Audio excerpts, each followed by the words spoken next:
Unlucky for some, but not for EA. The 13th instalment in the Need for Speed series is a great racer. The subtitle Shift could easily refer to a changing gameplay style for the franchise, moving from an arcade racer to more of a simulation, and the game doesn't suffer for it at all. The visual style retains a colourful, vibrant edge and sits nicely between Forza 3 and Dirt 2 in style. There are 19 tracks in total and they all look stunning. Nürburgring, Silverstone and Donington Park all feature, as well as the legendary Brands Hatch. Options for customising your car have been expanded on. You can now tweak a wide variety of your vehicle settings, including the aerodynamics, tyres, brakes and gears, among other things. You can even mess about with the nitro.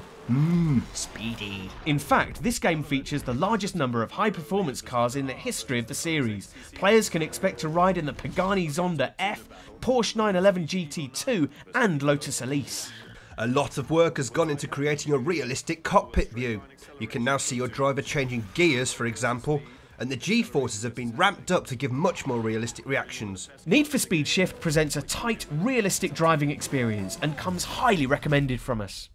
Dirt 2 is the latest entry in Cody's series of benchmark-setting rally games, and it's easily the best yet. When the game starts, you're instantly introduced to the game's awesome new menu system, set out as a trailer and outdoor paddock. From here, you can choose all your races, cars, check your stats, and kick off the multiplayer mode.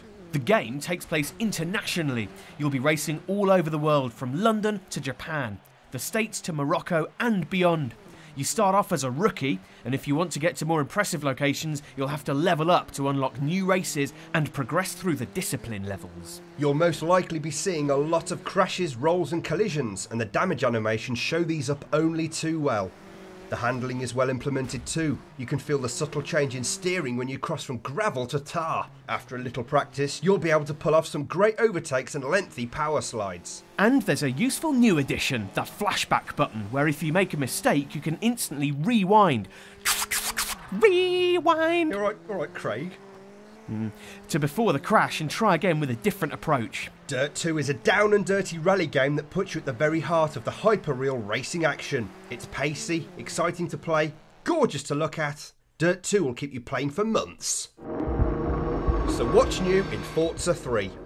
Well, for starters, there are over 400 fully customisable cars, and each one is reportedly made up of over 10 times the number of polygons used in Forza 2. Plus there are some awesome new tracks, such as the full Le Mans 24-hour circuit with some phenomenally long, fast straights, and the fictional Camino Viejo. Old favourites are back too, such as the always taxing Nürburgring in Germany. A lot of work has clearly gone into the graphics. The whole game looks stunning, including the redesigned front-end menu system. Everything is clear and simple, much like the newly tweaked Season Play mode. It now takes the form of a calendar on which events are placed for you to take part in. It's a great way of keeping the game fresh, and you never quite know what kind of race you'll be doing next. Forza 3 places a heavy emphasis on customisation.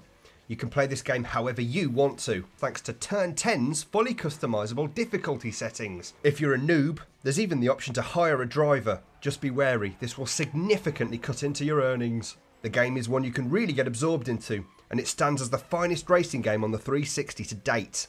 That's why GameTank thoroughly recommends Forza 3. You said Forza there. It's actually Forza, the Italian word for power. Power. Power. Power! Alright, mate.